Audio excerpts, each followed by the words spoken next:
नमस्कार दोस्तों, मैं अजय कुमार सिंह, न्यूज़ नेशन 81 वसई पालघर।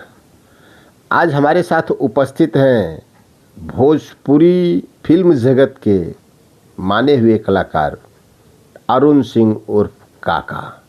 आइए हम उनसे कुछ बातचीत करते हैं। सर नमस्कार, प्रणाम। मैं अरुण सिंह काका, न्यूज़ नेशन 81 देखने वाले तमाम दर्शक को, तमाम जनता को मेरी तरफ से प्रणाम है, नमस्कार है, जय बिहार।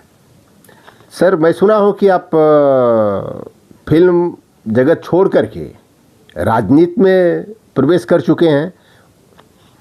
हाँ, अभी मैं बिहार की एक बहुत अच्छी पार्टी जिसके सूत्रधार हमारे प्रशांत किशोर जी हैं, पार्टी का नाम है जन स्वराज।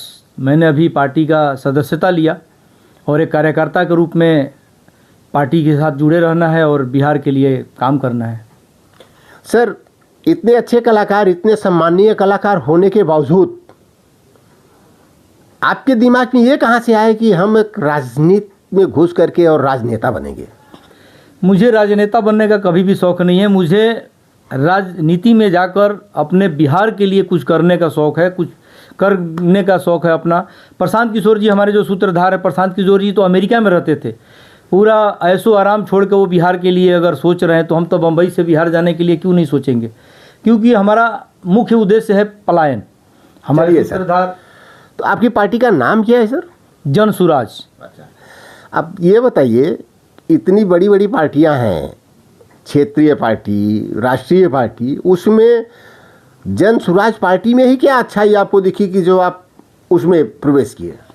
जन स्वराज पार्टी का अच्छाई ये है कि जन स्वराज पार्टी का जो मुद्दा है, तीन ही मुद्दा है। सबसे पहला मुद्दा पलायन, दूसरा हमारा शिक्षा और तीसरा स्वास्थ्य। आप देखिए 1947 दैट टू टिल हम 2025 में हैं।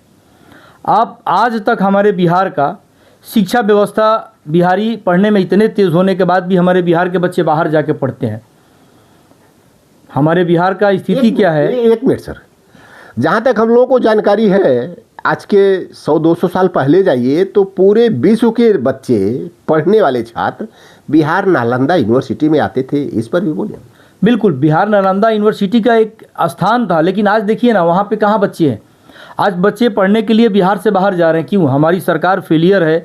जो भी हमारे पिछले इतने सालों से सरकार चला रहे हैं लोग, आज तक अगर सरकार व्यवस्था दिया होता तो सरकारी स्कूलें नहीं बंद होती। वो पिछली सरकारों में गलती किसकी सर? राजनेताओं की या आम जनता की? राजनेताओं की, राजनेताओं की है। क्योंकि एक कहावत है कि जिस समाज में शिक्षित लोग गरीब हो और अपराधी लोग अमीर हो, तो उस समाज के बच्चों को, यानी नए नस्ल को ये बताना मूर्खता होगा कि पढ़ाई ही सफलता की पूंजी है। अच्छा सर, आप केवल राजनेताओं को ही गलत क्यों मान रहे हैं? उनको चुनने वालों को आप क्या कहना चाहेंगे? देखिए, आज तक बिहार की स्थिति ये हुई कि बिहार में जो जनता है ना, उसको नेता लोग एक चार्जर की तरह यूज़ करते हैं। जैसे मोबाइल का चार्जर है, जब मोबाइल में हम चार्ज की ज़रूरत होती है तो मोबाइल में हम चार्जर लगा के मोबाइल को चार्ज कर लेते हैं, और जैसे मोबाइल कंप्लीट हो जाता है चार्ज होकर तो चार्जर निकाल के कहीं ना कहीं फेंक देते हैं। यानी अगर आप कहीं यात्रा भी करते हो तो उस चार्जर को लपेट के किसी कोने में हम बैग में रखते हैं, ना कि बीच में रखते हैं। उसी तरह हमारे बिहार के राजनेता बिहार के लोगों को बेवकूफ़ बनाते हैं इतने सालों से। जब मन किया हर 5 साल के बाद एक चार्जर की तरह उनको यूज़ करते हैं, उनका काम हो गया, निकाल के फेंक देते हैं। इतने सालों बाद अमेरिका से चलकर हमारा कोई एक इंसान जो अपना ऐशो आराम ज़िंदगी छोड़कर बिहार के लिए अगर कुछ करने को सोचा है, तो उसके साथ कंधे पे कंधा मिलाकर चलने के लिए हम भी अगर बम्बई से बिहार जाते हैं तो हमारा बिहार का शायद सरकार अगर बनती है तो पलायन कर रुकने का काम सबसे पहला होगा। आज अगर हमारे पलायन का अर्थ सर कहाँ से आप ले रहे हैं? पलायन का अर्थ हमारा बिहार में, देखिए, पलायन का मतलब सिर्फ श्रमिक का नहीं होता है। पलायन का मतलब होता है पूंजी से भी, पूंजी का भी पलायन रोकना है। दूसरा प्लान श्रम का रोकना है। तीसरा बुद्धि का, क्योंकि हमारे बिहार में 100% अगर आदमी बैंक में पैसा जमा करते हैं तो 40% लोग उसको लोन लेकर यूज़ करते हैं। बाकी 60% जो बिहार का पैसा है वो अदर स्टेटों में भेजा जाता है। वो हो गया हमारा पूंजी का प्लान, उसका रोकना। उसके बाद जब वो होना रुकेगा तो लोगों का बुद्धि काम आएगा कि अरे यार, मेरा पैसा बाहर क्यों जा रहा है, हमारे अंदर ही क्यों नहीं काम आ रहे। वहाँ लोगों की बुद्धि विवेक काम आएगी। तीसरा, जब ये दो हो जाएगा तो श्रम, सीधी सी बात है कि रोज़गार जब वहाँ होगा तो वहाँ से लोग जो यूपी बिहार, जो हमारे बिहार छोड़ के आज बम्बई, गुजरात, सर, महाराष्ट्र जाते हैं। एक छोटा सा सवाल।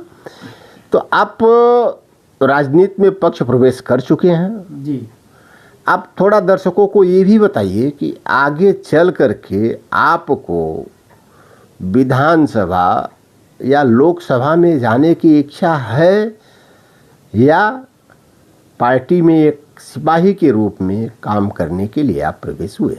मुझे सिर्फ पार्टी में एक सिपाही के तौर पे ही काम करने की इच्छा है, पार्टी से जुड़े रहने की एक इच्छा है, और सबसे बड़ा सपना है कि बिहार का एक बदलाव हो। बिहार में एक बदलाव होगा तो हमारा सपना पूरा होगा।